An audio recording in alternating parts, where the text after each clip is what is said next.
Le roi dit à Daniel, le Dieu que tu sers continuellement te délivrera. Bien que le roi n'eut aucune expérience de Dieu, il savait une chose, Daniel était un homme de Dieu qui servait Dieu fidèlement. Donc Dieu devait le délivrer.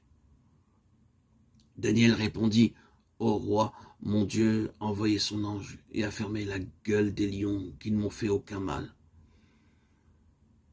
Le roi fut très heureux que son ami Daniel soit sain et sauf. Il ordonna que les méchants hommes trompeurs qui avaient essayé de le duper soient jetés dans la fosse aux lions à la place de Daniel. Dieu permet souvent que nos ennemis prospèrent pour un temps et ils pensent être effectivement en train de prospérer, ne réalisant pas qu'ils vont être punis. Daniel souffrit à cause de son témoignage, mais Dieu le délivra à cause de sa fidélité. Ce n'est que lorsque nous sommes fidèles comme Daniel que Dieu nous délivrera.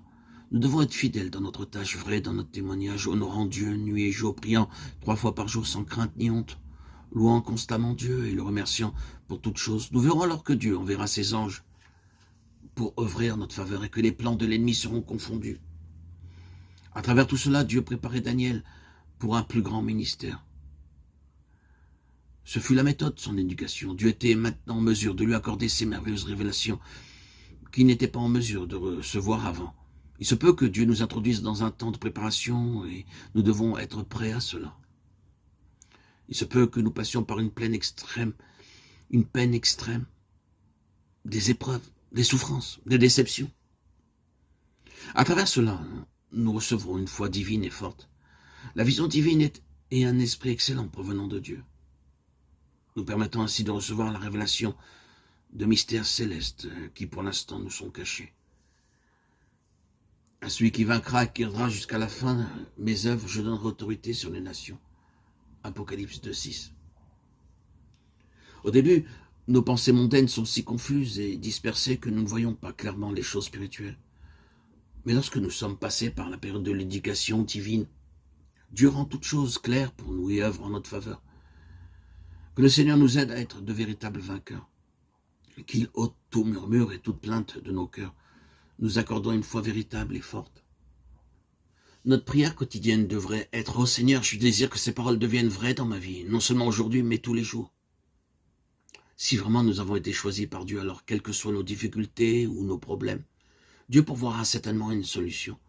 Nous avons tous les problèmes, sauvés ou pas, jeunes ou expérimentés dans la foi, grandissant spirituellement ou non, spirituellement mûrs ou non.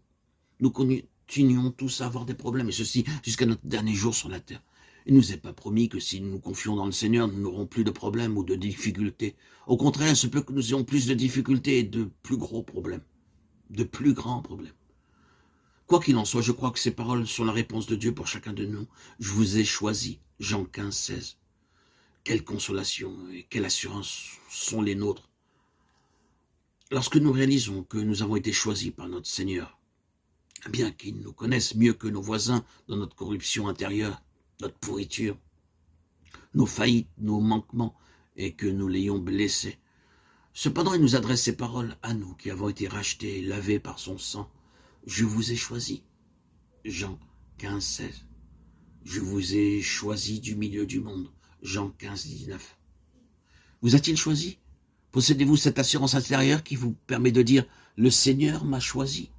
Pouvez-vous dire que cette évidence est dans votre vie?